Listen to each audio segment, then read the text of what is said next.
sa January 9, 2025 ang arraignment o pagbasa ng sakdal sa aktres at negosyanteng si Neri Naig para sa kasong paglabag sa Securities Regulation Code.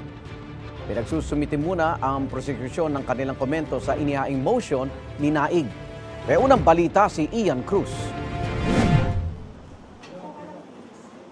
Mula sa Pasay Regional Trial Court, ibinalik sa Pasay City Jail ang negosyante at aktres na si Neri Naig Miranda.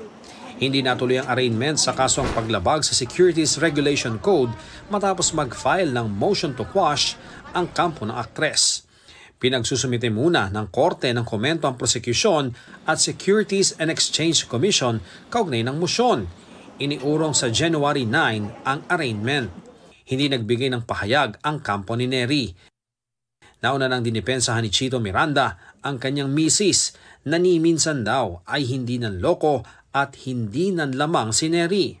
Sa post ni Chito, nabanggit niya ang isang tiyanda na may-ari umano ng Dermacare. Sa kanya raw napunta ang lahat ng pera, sabay giit na walang nakuhang pera mula sa ibang tao si Neri. Ibinahagi rin ni Chito ang liham mula raw sa isang tiyanda at tiyensa. Naka-address ito kay Neri pero walang nakasaad na petsa at wala ring pirma. Humingi siya ng paumanhin dahil sa mga isyu na kinakaharap umano ng Dermacare. Batay sa liham, nawalan umano ng kakayahan na mag-distribute ng share ang Dermacare sa kanilang investors. Nire-resolba na raw nila ang problema. Sa advisory ng SEC noong September 2023, Chief Operating Officer ng Dermacare Beyond Skincare Solutions / Beyond Skincare Solutions ang nagngangalang Chanda Atienza. Nakasaad dito na hindi autorisado ang kumpanya na mag-solicit ng investments dahil hindi ito rehistrado at walang lisensya para rito.